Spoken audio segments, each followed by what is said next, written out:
Thank you for listening to Room 9, my daddy's podcast. Hope you enjoy. If you would like to help Room 9, please visit their support page. You can listen to Room 9 on your favorite podcast listening platform. Don't forget to visit our Instagram and Facebook page. Please like it. Room 9. If you better yourself, you better the world.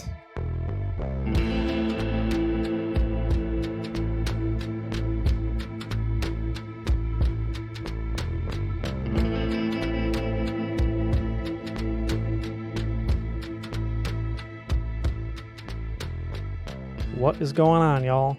I'm going to make this quick because, well, I am just behind.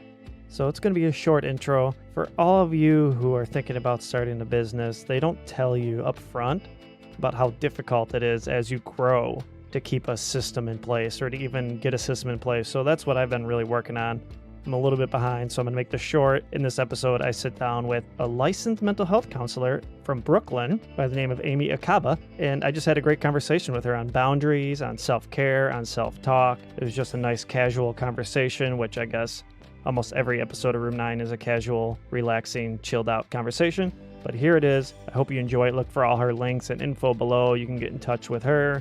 You can get in touch with the practice she works at and everything else. So enjoy it. And please, please, please get on over to the new and improved room9podcast.com. Scope out what's going on there. I am in the process, as always, I'm in the process of something, but I'm still in the process of the very beginning stages of this mental health channel that I want to create with just stories there, just compiled stories of how people have struggled and how they have overcome something that they were struggling with. And that's all. So I'm going to get out of here. You listen to it. Check out Amy's stuff in the in the information, episode description. Check that out. And I will be talking to you guys next week. All right. Much love. Peace.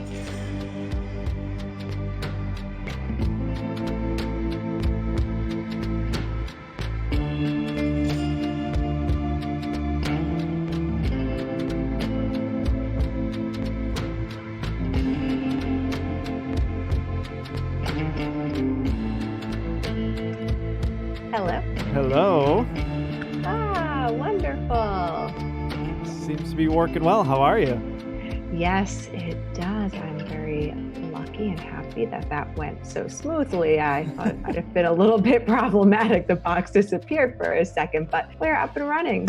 Wonderful. I am doing pretty okay. How are you? Very good. Very good. I just hooked my my laptop up to this giant 4K television. And so I'm just getting some things set up here. So give me one second. Making sure Absolutely. You're coming in good and recording. And Amy, remind me how to pronounce your last name. Is it Acaba? It is Acaba. Acaba. Okay. Yes. Awesome. Yeah. Well, thanks for doing this. Yeah, happy to jump in and, chat about the stuff we planned for today. I did want to take a second to acknowledge that the time that we're living through is quite interesting and there's many things we could be talking about. So, I think it's important to just acknowledge all of the, the systemic racism that we're seeing. I mean, that's nothing new, right? It's kind of built into all of the systems in this country, and the police brutality is unfortunately also not new, but thanks to social media, I think we're just seeing it in a different lens. So to be able to have this conversation today feels like that's, a part of the privilege that my mind can even be extended to thinking about that and planning for this talk today. So I just wanted to take a second to kind of note that. Feels like that's important to put out there. No, it absolutely is. Yeah, I know. It's crazy times. Where still in 2020, right? I don't even know what year it is. I'm a hot mess.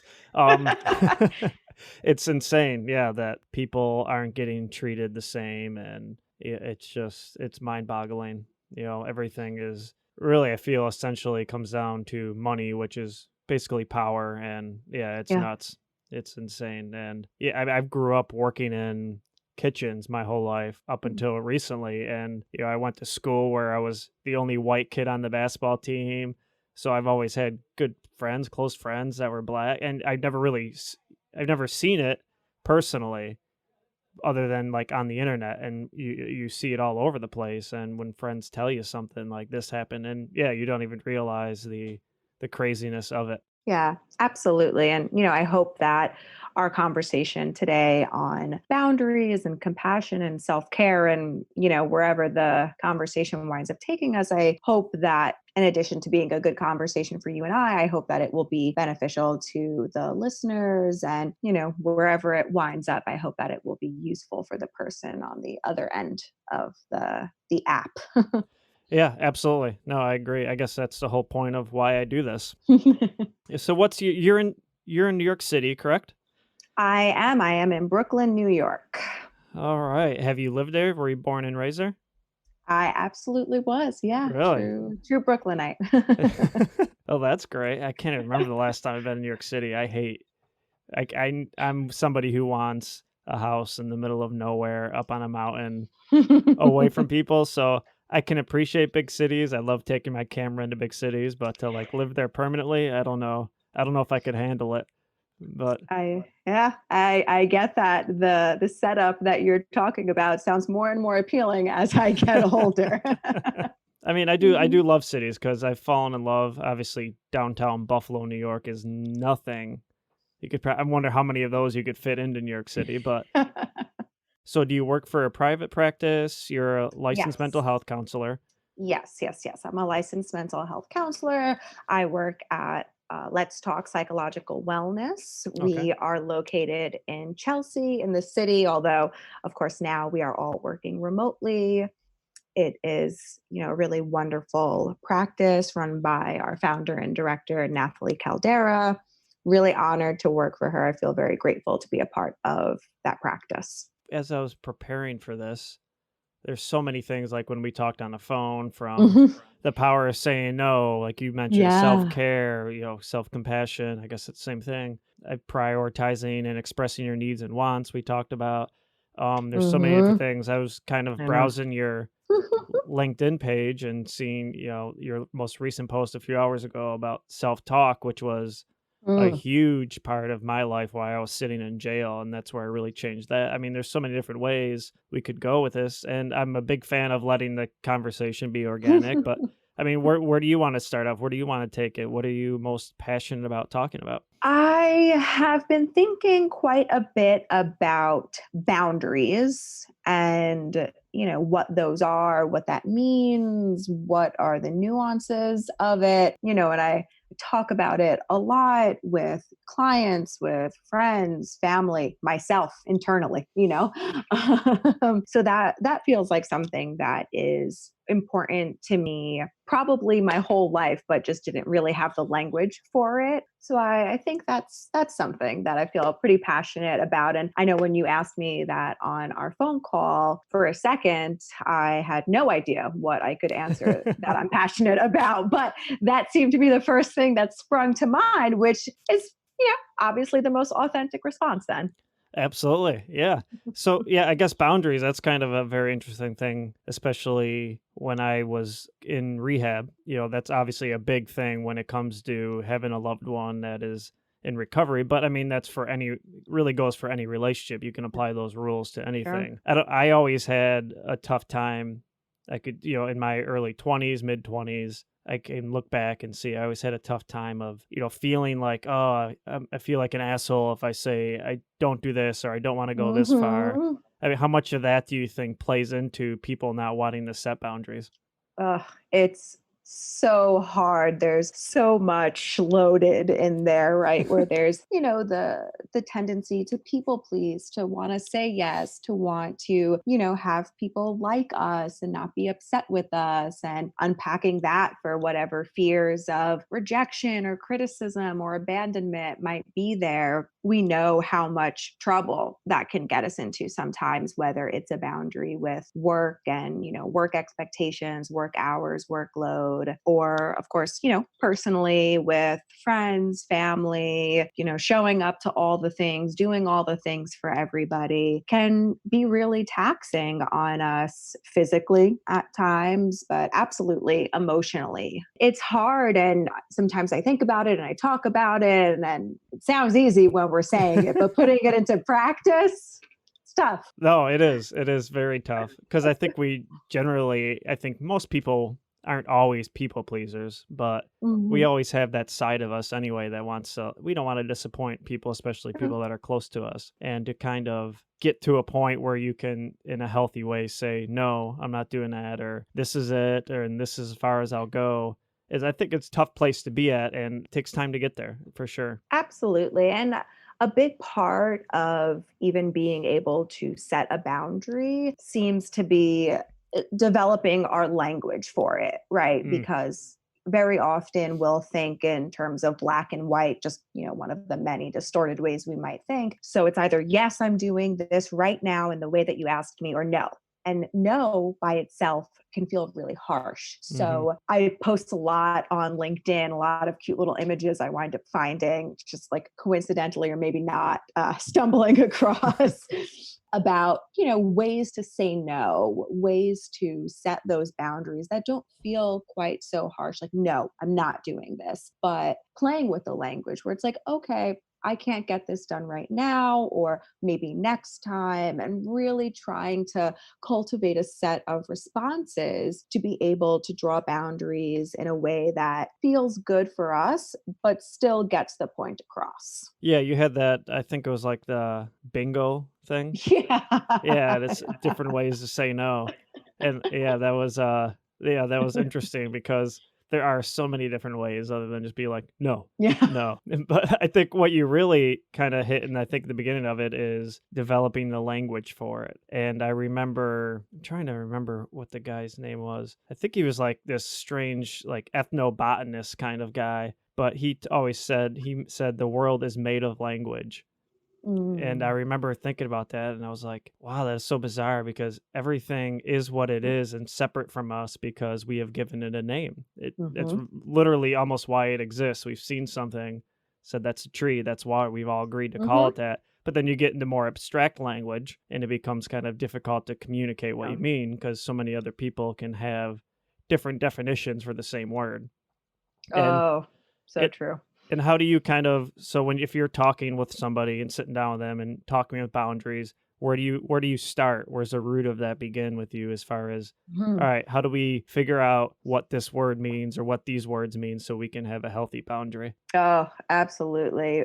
That is the root of so many miscommunications that we have in the Oh, world. it is. Right, where it's like, "Oh, I said this. This is what it meant." And then the other person's like, "Oh, I thought it meant this." And this, huge conflict was all for nothing really. But it is important when I'm working with clients or even thinking about my own inner language or with friends to try to figure out what healthy looks like for that person individually, right? I can't say what is healthy for anybody other than myself. And so I think the first step of that really is about mindfulness and awareness, trying to figure out what feels good, what are the needs there to be able to say, okay, this feels good for me. I can agree to do this. This in this way doesn't feel great for me. Now I got to, lean into the language that I have for ways to say no. But if I don't know what my own needs are, how am I going to be able to draw those boundaries? Because ultimately, I am the one that has to do it. I'm not in control of anybody else's behavior but my own. So, first, we have to really be aware of what it is that we need, be aware of what is healthy for us and what feels good for us. And then, we have to implement it and we have to sustain it. And it can get a little tricky between, well, this feels good for me, but maybe it's not healthy, right? Because not everything that feels good is healthy. So This is true. that's that's why it's important to do this with the therapist. I'm a little biased in thinking that we need therapeutic support, but that's okay. It's important to have because we do need somebody there to reality check us a little bit and make sure we're not, leaning into something that feels so comfortable, but is also maybe a little bit unhealthy. I think, when you say we need a therapist and we need counseling, it's something that kind of dumbfounded me as well throughout, the last few years and looking at life and what's going on and how you can get yelled at for seeing a doctor for physiological reasons or for not seeing a doctor for physiological reasons. And then if you say, "Oh, I'm gonna go see this therapist," you have this, it's still a damn stigma around it that Yep. you're weak, that you're soft, Yeah. that there's something wrong with you. And it's so bizarre to me how we put so much on the physical world. Yeah. And when it comes to the mental world, that we're just always, no, yep, you're weak, don't show weakness. Still in Yeah. 2020, we're still doing this. And it's dumbfounding to me. Yeah, absolutely. It has come a long way over the past several years, which I am fortunate to see and to be a part of Hmm. that process. But it's got a long way to go. No, it does. It absolutely does. But when you're, all right, say you're in a relationship with somebody and Hmm. you want to kind of, all right, this is it. I want to draw the line here. I guess, Hmm. for example, whatever it is, don't call me after this time. Sure. We'll go with something simple. Don't call me after Yes. this time. Now, when you kind of develop a routine around that, or for Mhm. lack of a better term, anyway, when you want to start this boundary and you want to talk with this person, is it as simple as just, hey, let's sit down and chat for most people, do you think, that you run into? Or do people get crazy anxiety over stuff like that? Absolutely. Yeah. There's a lot of internal discomfort involved in setting a boundary. So it could go a couple different ways, right? If it's let's say Sally. Mm-hmm. Sally is my friend that I'm talking to. And if we're thinking about Sally putting a boundary into place with somebody like, a friend not calling her after 10, odds are the situation has occurred. That's why we're chatting about it. Right. But some things can play into what the conversation looks like in terms of, does Sally expect for that friend to be receptive? Is that friend a safe space? Stuff like that can make the conversation a lot easier and Mm-hmm. less anxiety inducing. But because it's a new behavior, it's going to induce some anxiety, which, we'll have to talk about and, plan for, which is very doable. Of course, there are other scenarios that are a lot more anxiety inducing. We might feel like there are higher stakes. For instance, if we're saying to our employer,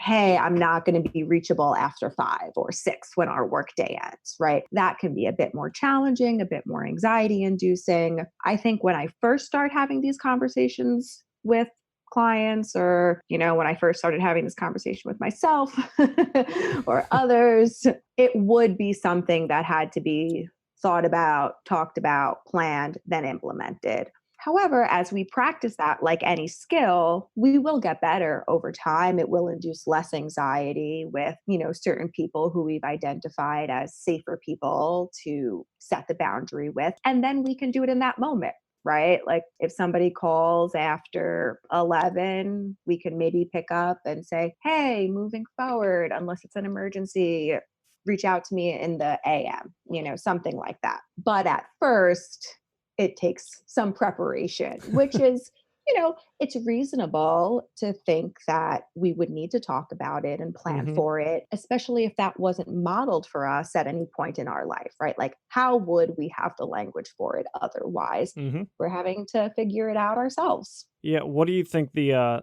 importance of, in beginning of any relationship, just setting them immediately, as opposed to letting it go on and go on and go on and go on and then trying to stop it? It is, of course, much easier to do from the beginning.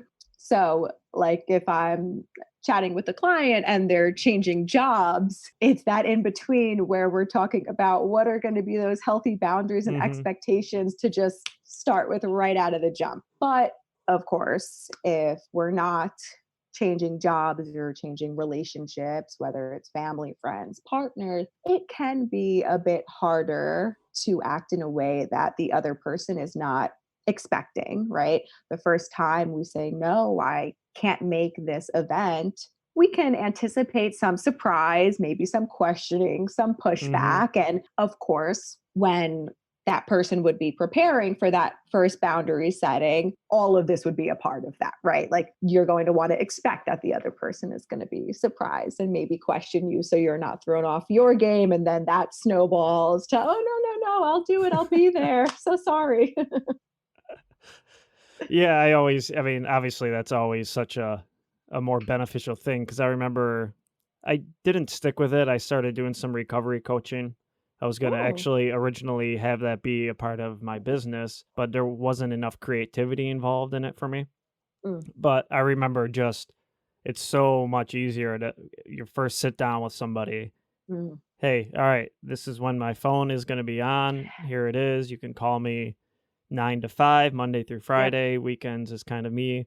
It's so much easier than, like you said, somebody you've been in a relationship with for years, and all of a sudden you're like, all Yeah. right, now I'm going to throw these boundaries up on them. And I'm sure that can kind of go back to that other post you had where it's like, you changed.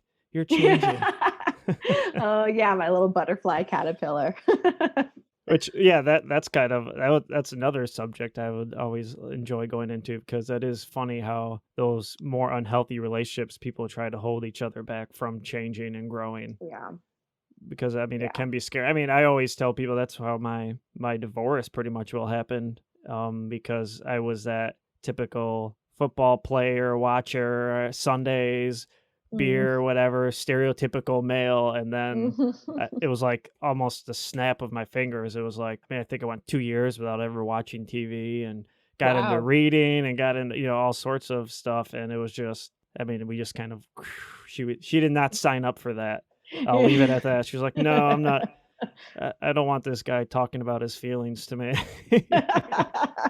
Yeah, it's hard. Change is hard, of course, for the person doing it, right? That is a grueling process, but also for those around that are hmm used to a certain set of behaviors. And, we develop expectations, we see the dynamics, we know, what we can expect from another person at any given time. And, I think most people find comfort in the stability and predictability of that. And so when the changes start happening, it's like, what is this? Right? Like, I don't know what to expect now.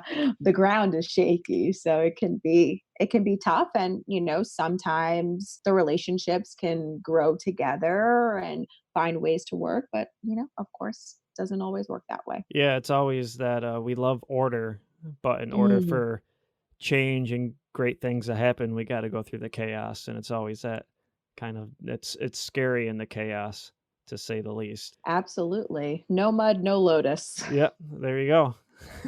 So to kind of connect with boundaries, because obviously boundaries have a lot to do with self care Mm, and taking mhm. care of yourself, because that's one of many ways you can take care of yourself is set healthy boundaries. Sure. So I'd like to kind of get into this whole self talk thing as well Mhm. because this was really a key thing in my life that totally changed the way I look at the world. So I mean, I was so after my divorce, which was oh my gosh, what was that 7 years ago? Yeah, I just felt like a failure. I felt like Mm, as a father, a husband, a son, a mm, brother, just complete failure. And yeah. I just totally fell into this depression. And I actually ended up in a great relationship which I Yeah. still am, but it was Mm, still like that whole anxiety and depression just yeah. it was tough to get through, and that's what really ultimately led to my addiction and then jail and all that other Mhm. good stuff. But what I ended up doing, I remember just sitting in jail in that moment and being like, I could feel the guilt and the shame Yeah. and that trail of thoughts coming, and I just stopped and I was like, you got to figure out how to stop this Yeah. because or else you're never gonna be able to change and stop doing what you're doing. And so what I really ultimately what I ended up doing was just I would catch myself in negative thinking, stop that, and then go to positive thinking. Literally, that's it. It was just I made it so it was a habit. And that self-talk finally after a week of being in the negative thinking, I'd get into positive thinking and then eventually I could catch the negativity before it even started. And all of a sudden, oh, well, the whole paradigm shift and everything else. But I guess to blab all that, why I'm saying is how important self-talk is. And people think it's such a difficult thing, but it really I always like to say it's simple but not easy. Yes, absolutely. It's, you can have the information, but to implement it, especially in the moments when our emotions are running high, it's hard then, right? If we're feeling very intensely, if we're Mm-hmm. really impacted by, something that just occurred in that moment, or for those, couple moments where the emotions are still very intense, it is hard to identify and challenge and reframe those thoughts, which are usually filled with shame, right? Mm-hmm. Just like to our core as a human being, not being worthy and lovable, just in every aspect of our life. So it is hard to do, and we can know it and we can try it, but it's not easy. And so, I think the more we learn about it, the more we learn about some of the distorted ways of thinking, the more we learn about our own core beliefs and what some of those tools can be. Because it's not just about, in my opinion, seeing something and switching it to a positive thought. We also have to buy into it, right? Mm-hmm. It has to be believable for us to our core. There has to be an emotional impact. So, if something happens and someone starts thinking, oh, this is terrible, everything's going to be awful, like nothing's ever going to be good again, that person might not be able to realistically challenge the thought with, no, everything's amazing, everything's always going to be amazing, you're a rock star, right? Like that's a little bit too over the top, possibly, for some people. And so it becomes about trying to, again, going back to the importance of language, finding the right language that is going to be reassuring and comforting and realistic objectively, Mm-hmm. right? That's, I think, an important distinction. Not this, I see a lot of articles and posts on toxic positivity where it's this, push to be just like overly happy. And that's not really it. We want to be realistic, because in those moments, those generalizations, those catastrophic thoughts, all of that objectively is not realistic, right? Mm-hmm. It is fueled by the intense emotion that we're feeling. Completely understandable, right? Like we've all been there, we'll all be there It's the again. end of the world. Right. Right. But if we can, work on catching them, if we can work on reminding ourselves that, these emotions are impermanent, they fluctuate, they come and go, and developing a certain amount of insight into ourselves and understanding of the tools and the language, we can work with it, right? Once our emotions settle from the 12 out of 10 to maybe the 6 or 7. Yeah, it's nuts how I think I find the more I go inward, the more I continue to work on myself. Obviously you realize it's something you're going to be doing the rest of your life, which I think Mhm. ultimately makes it fun. I feel like if there was an end to it and we got there, we'd be like, well, now what do we do?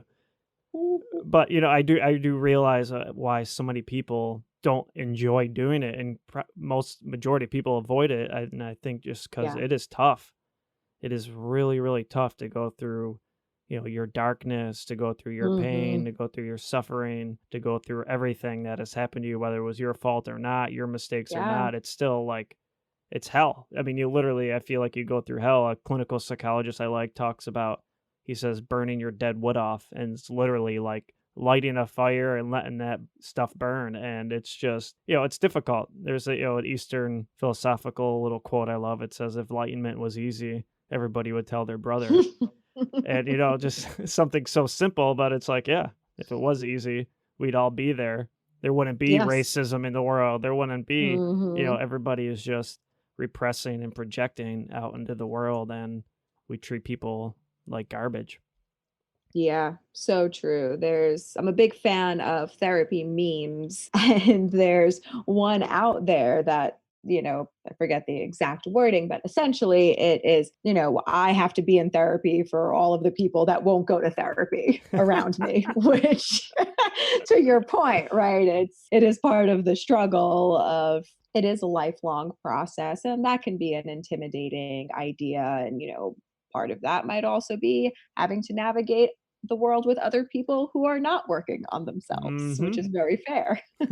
Which, yeah, I mean, I think there's a lot of that going on, and I think that was a big challenge for me. Is all right, I can't get angry at the people who don't know, or who don't go inward, and who don't realize that they're projecting onto other people and they're not Mm, focusing on themselves. And you have to really just learn to let them be and still love them and still care for them. And it's a tough thing to do. I think it takes a lot of practice, and I guess kind of keeping it back on the road of self-care and all of that. Hmm. A lot of the most important reasons of setting healthy boundaries is that I've found working with a lot of mental health treatment providers over the last 2 years that compassion fatigue is such a real thing, and Sure. people can really get it. And you, obviously being a licensed mental health counselor, where do you set like your boundaries for whether it's just taking a break or doing you anyway? Yeah, absolutely. It is very important because, and this is a conversation that I have not only with myself and my friends in the field, but my clients as well, where, we can think, oh, I have to be productive, I have to work, I have to help, I have to do. But if I'm running on E, I'm not effective for anybody Mm-hmm. anywhere, right? So it is really important that we do take care of ourselves. So I am fortunate enough to work at a great practice where I only work Monday through Thursday. So I get nice 3-day Oh, weekends very most nice. weeks. Yeah, very nice. That's why That Fridays are also good for you. There we exactly. go. Yes, yes, yes. And, that leaves me time to do errands and pre-pandemic socialize a little bit more or do activities or little trips and existing in the world doing things that I find enjoyable. It's nice to have the extra day, but it also leaves me the possibility to schedule a client twice in that week if needed Mm, without it overrunning an already very full schedule, right? So my workload feels very manageable and I don't put myself in that place of, wandering into burnout territory. So it is important to have, for me at least, it is important to have that schedule for work at a mhm. place where it feels very sustainable. And I am very fortunate because that is a luxury that not many people have. And Yeah, I that's am great. very aware. Yes. So that is really a huge part of self-care for me, that work schedule. And then prioritizing again, what are healthy boundaries for me? What looks and feels good with social obligations and personal obligations and juggling all of that, which again, there's no, much like the therapeutic process for the rest of our lives, it's not a box you check off, right? Mhm. It's an everyday, every week assessment of what's going to feel good, what are the things that I need to do, what are the things that I would like to do, and trying to juggle everything. Yeah, I know there's so much that goes into it. That's for sure. And yeah, that's awesome you have the Fridays off. I think a lot of people would kill for to have a Friday off. Uh-huh. Like I said, I grew up pretty much well until I got out of rehab. I was in kitchens my whole life, and those were the crappiest hours. Speaking of boundaries, you don't Mm. call off sick in a kitchen. Ugh. You don't do any of that. You're not late. You're on time. Nothing. And they always say, call if you're sick, don't come in. You don't ever call off sick. Mhm. Yeah, that's a really big struggle though for, many people, many of my clients where the office or work culture and expectations do not Mm-hmm. facilitate healthy boundaries Nope. at all. And it's really tough. Sometimes it's not possible to have that healthy separation and feel like your job is still safe, right? That can be a real difficult situation to navigate. Yes, it can. I mean, and I also, again, working with treatment providers, they are, which they should be, and they better be the best at doing that for their employees. I can only imagine a mental health treatment provider running their employees ragged, but they do. Yeah. Yeah, Yeah. the majority of them, I find they're very good with their employees. And as you said, you can't be any help to anybody when you are on Yeah. empty. I mean, what are you gonna? You're gonna give people crappy advice. You're gonna get sick of hearing about their problems. I mean, that list goes on of things that would really kind of get in the way. Yeah, it's very true. And, it is not uncommon that some facilities might push the clinicians a bit more for maybe like financial means and things like that. But I'm very happy where I am that the director and founder is very thoughtful and compassionate and empathetic. And so I know one of my clients quite a while ago had made a comment about how all of the clinicians that they might see when they're in the waiting area and people are just kind of going in and out of their offices, everybody seems pretty content. And that was a very bizarre thing to hear because it's not, I mean, while true, it is not something that I had really heard or thought about in any of my prior places of employment, where like, yeah, all the staff here seems really content and happy and peaceful. But it's true where I'm at currently, which is amazing. No, that is. Yeah, because you don't, so many people are working at places where they hate, they're miserable, Yeah. they feel trapped, whether it's going back to this wonderful country, they're trapped for health insurance, they're trapped for, Hmm.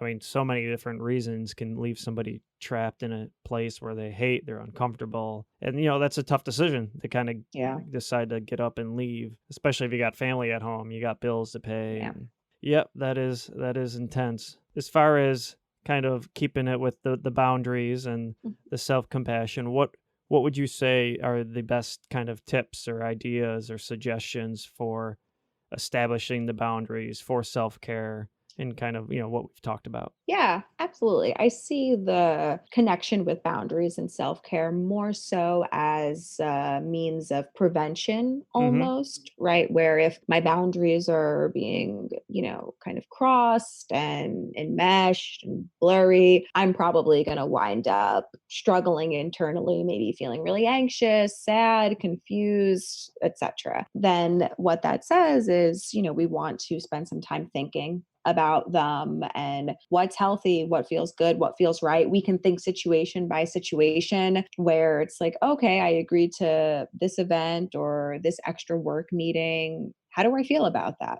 legitimately? Right? Mhm. Does it feel like something I'm looking forward to? Am I dreading it? Did I really not want to RSVP yes to this, whatever this is? So I think the important first part is just taking a couple of minutes and turning inward, which can be scary and intimidating. But if that is, an interest that somebody has to work on figuring out what healthy boundaries will look like, that's a question they have to ask themselves and then really try to answer. And taking it case by case can be useful, or looking back on patterns of times when they've said Mm. yes and haven't wanted to, and why, what was that about, what was scary to say no, what was the expectation, and just trying to figure out a little bit of what that looks like, what underneath the surface there. And I think once we have a decent awareness of what feels good and what feels healthy without blurring into any unhealthy territory, got to put that out there.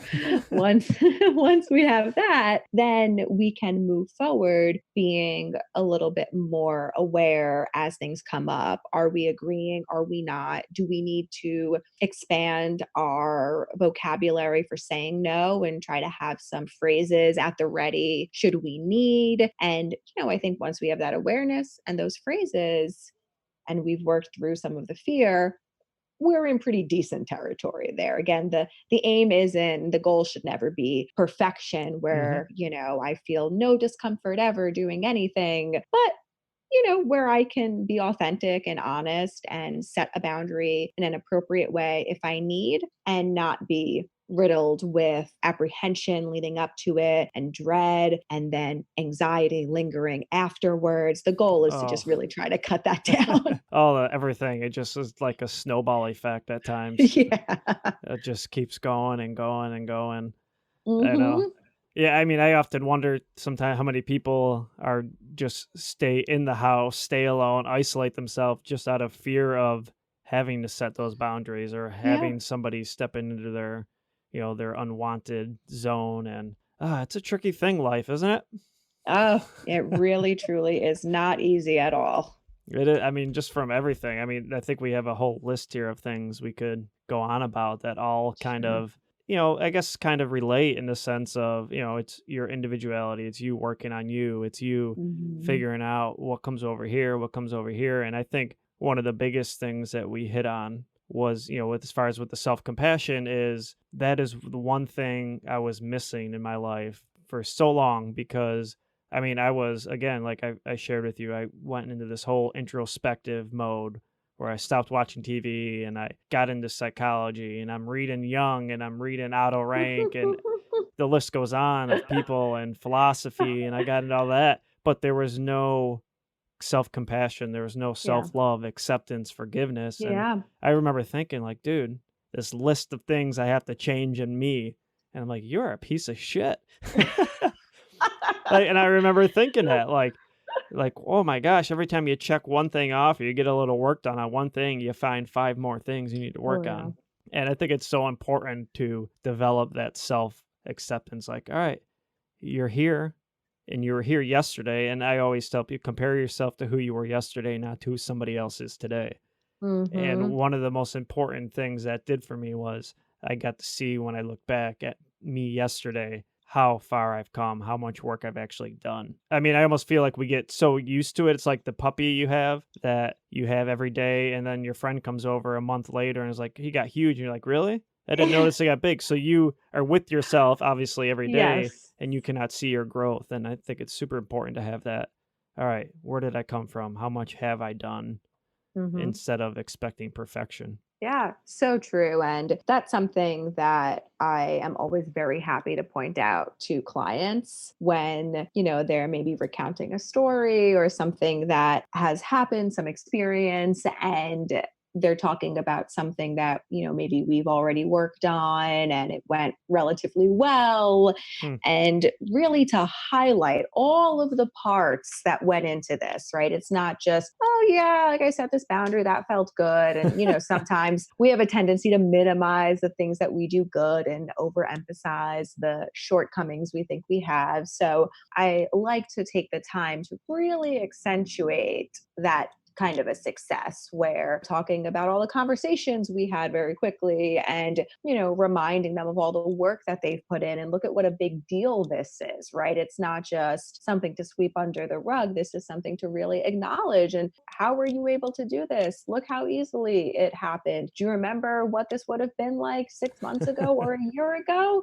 It's important to have those discussions. No, it is. It absolutely is. Yeah, and I think it's necessary. I mean, Mm-hmm. obviously it is. Without it, I mean, you can't really grow to a Yeah. place where you would like to be. Well, Yeah. Amy, what are we coming up on? 45 minutes here? Oh my Yeah. gosh. This is the second podcast I've did today. And Really? yeah, and Ah, they just fly by. they It's do. unbelievable having these conversations, and I'm like, it's like a blink of the eyes. But Yeah. I sometimes end with this really cheesy question. And Okay. it started as like, all right, I was in the beginning of my podcasting where I would like just kind of learning the art of hosting, which is a never ending art to master.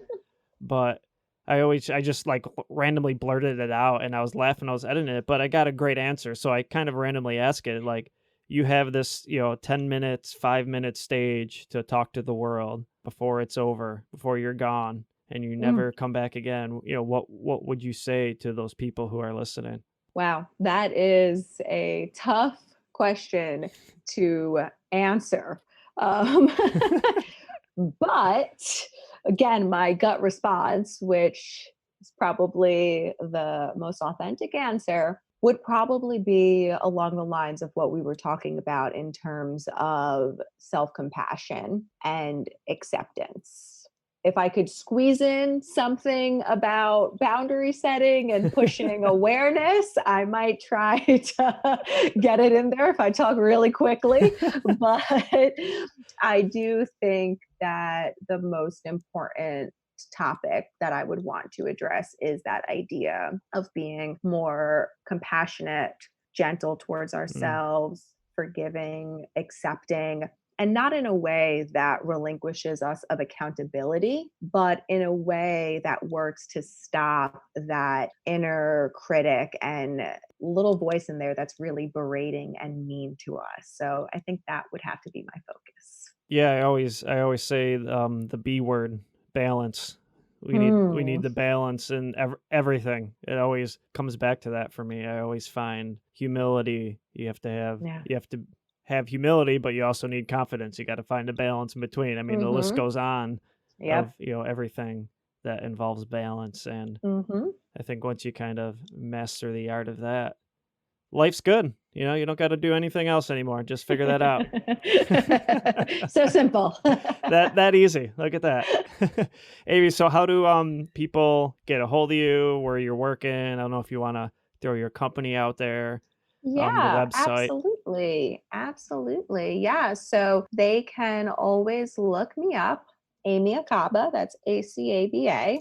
And the practice that I work at, you could check us out. We have a website, of course, talkingforwellness.com. And the name of the practice is Let's Talk Psychological Wellness. They can also call or text us at 917-283-0738. And I'm pretty sure we also have an email that's on the website as well, but that's a little bit longer, so I won't recite that. Yeah, I'll throw it all down when I put the episode out there. Sweet. And all that. Well, thank you very, very much for sitting down with me. Yeah, it was my pleasure. Thanks for having me on. Not a problem. I'll send you an email with the links and whatever when this is going to come out. It'll probably be about 2 weeks.